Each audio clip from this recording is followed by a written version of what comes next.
नमस्कार, मौसम तक चैनल पर आपका स्वागत है। छत्तीसगढ़ के साप्ताहिक मौसम पूर्वानुमान के बुलेटिन में 25 अक्टूबर से 31 अक्टूबर के बीच के मौसम की बात करेंगे।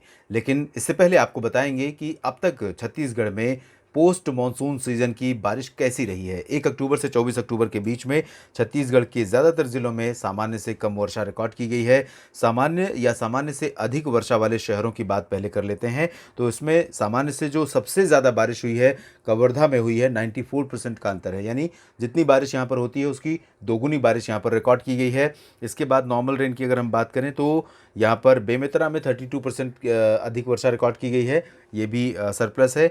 और बाकी ज़िले जो भी हैं, बस्तर में सामान्य है 10% सरप्लस है, बाकी सभी क्षेत्रों में कमी है या सामान्य के करीब है। बलौदाबाजार में 17% की कमी है, कोरबा में 16% की कमी है, बलरामपुर में 18% की कमी है, दक्षिण में बस्तर का बताया मैंने, बीजापुर में 4% की कमी है।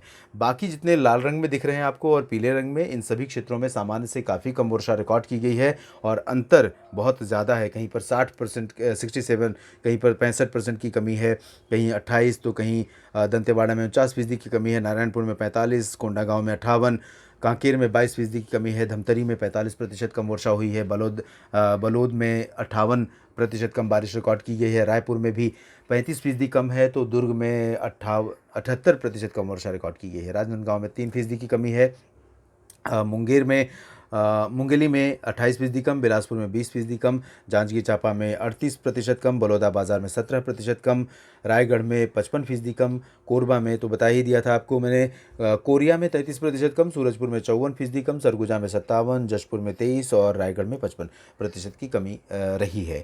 और इस सप्ताह इस कमी में कोई अंतर नहीं आएगा, बल्कि कमी और बढ़ेगी, क्योंकि पूरे के पूरे हफ्ते यानी अक्टूबर बीत जाएगा, उस दौरान एक भी बूंद गिरने की संभावना छत्तीसगढ़ में उत्तर से लेकर दक्षिण तक किसी भी ज़िले में नहीं है। उसकी वजह यह है कि इस दौरान नॉर्दर्ली और नॉर्थ ईस्टर्ली हवाएं बंगाल की खाड़ी में, यानी उड़ीसा का जो तटवर्ती रीजन है, ये उड़ीसा है, उड़ीसा और आंध्र प्रदेश है, और ये है बंगाल की खाड़ी का क्षेत्र।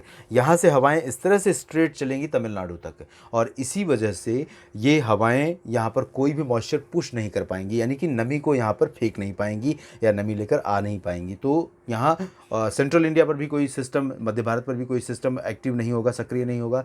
अरब सागर पर यानी महाराष्ट्र के और गुजरात के तटों पर भी कोई सिस्टम नहीं सक्रिय रहेगा, पूर्वी भारत पर भी कोई सिस्टम सक्रिय नहीं रहेगा। तो इसकी वजह से यहाँ पूरा का पूरा क्षेत्र पूरे सप्ताह भर शुष्क और साफ मौसम वाला रहेगा। और शायद इस समय जितनी स्थिति फसलों की है, जो स्थिति है फसलों की, उन फसलों के लिए, ज़्यादातर फसलों के लिए जो कटाई और मड़ाई की अवस्था में पहुंच गई हैं, परिपक्व हो चुकी हैं फसलें खरीफ की, उन फसलों के लिए अच्छा ही है कि बारिश ना हो। लेकिन जो किसान भाई बुआई करने के लिए तैयारी कर रहे हैं, जिन्हें खेतों की सिंचाई करनी है, पलेवा करना है, उनके लिए बारिश न होना ज़रूर परेशानी का कारण बन सकता है।